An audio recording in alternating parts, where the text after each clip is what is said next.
Ah, yes, summertime, the season when it's really freaking hot out, especially where I am. And all those little offspring of the strange anime critter have just begun to hit puberty and start chewing up all your furniture. And while most of them, as punishment, will be left out in a cardboard box at the edge of my lawn that says free critters on it, the one that I like enough to bother keeping around in training to fetch my slippers and sick people is the highly popular Soul Eater. And good news, everyone, it got its shots and the tests are back, and it is not infected with first episode syndrome, though I will have to put down this metaphor.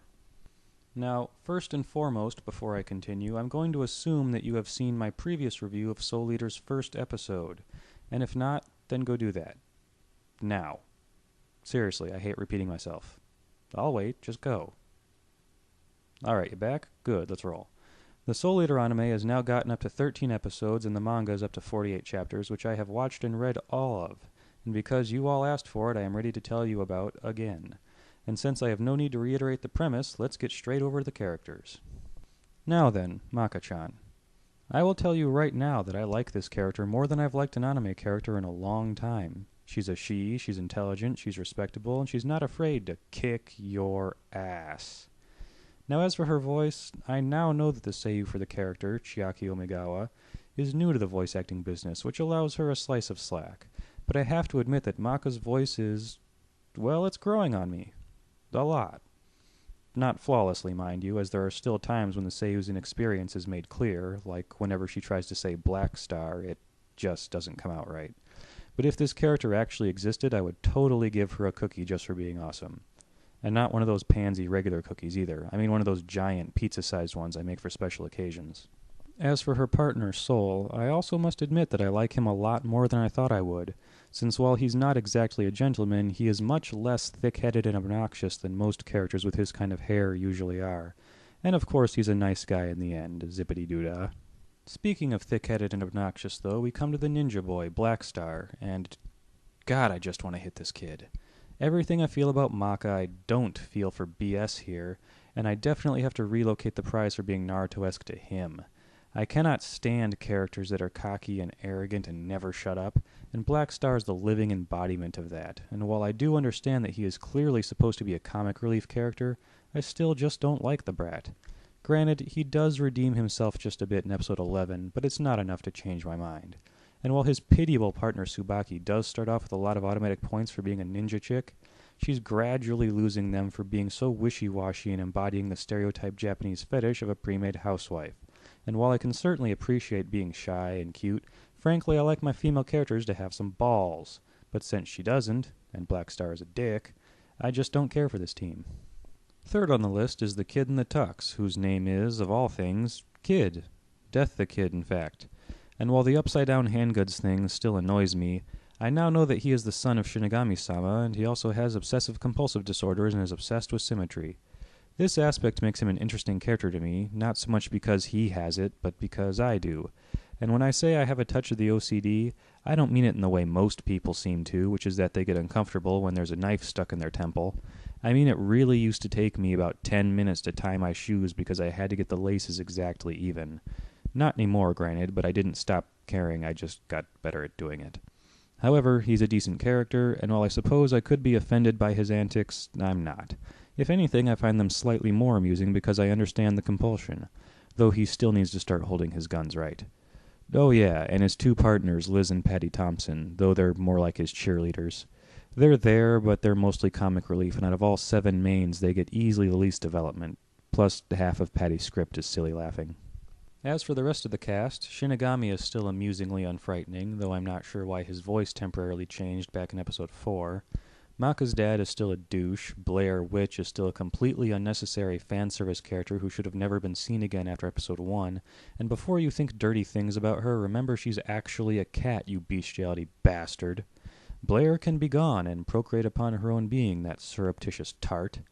There's also Krona, the possessed, possibly hermaphrodite emo kid who's with the screaming sword Ragnarok, as well as the friendliest mad scientist you've ever met, Dr. Frankenstein, har har. And when it comes to Frankie here, I love this guy. He's kinda silly, but in a fun way, and he's still cool for being an extremely powerful nerd. Plus his swivel chair foo, priceless. There's also the show's current big villain, the witch Medusa, who as you might expect likes snakes, since all the witches in Soul Eater appear to be animal-themed. Medusa is more or less Soul Eater's equivalent to Orochimaru from Naruto. Just keep the snakes and badness, switch ninja for witch, and subtract all the unsettling Michael Jackson similarities, and there you go. Medusa also gets high scores for being a powerful witch in an anime who remains fully clad and is portrayed as being effectively evil, instead of just bitchy and liking S&M.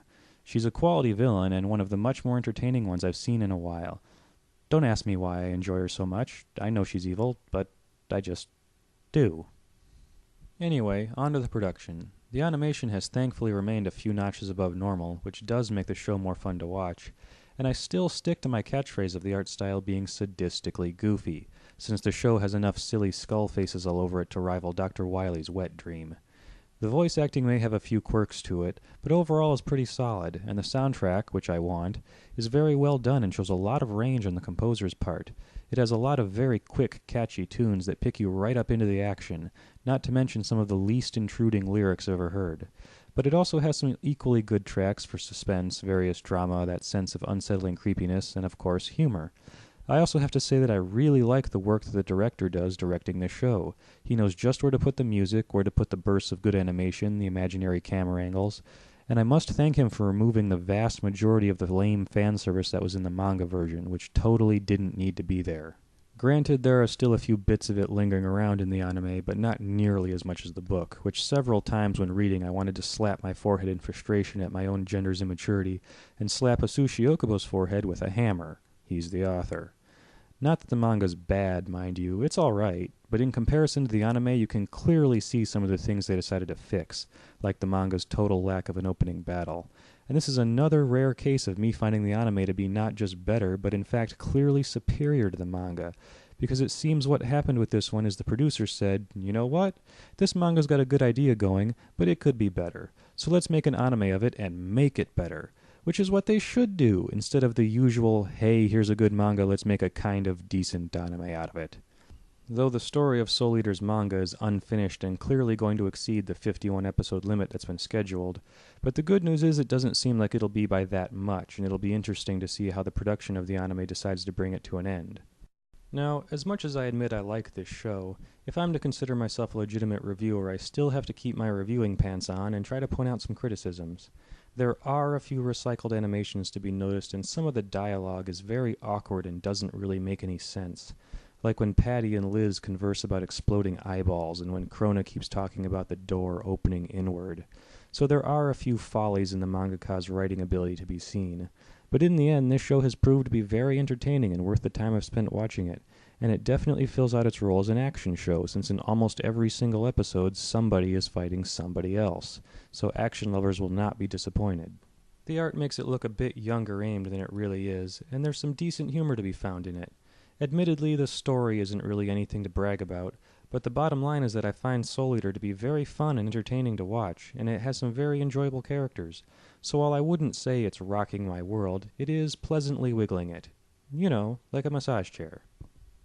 Thank you, and good night.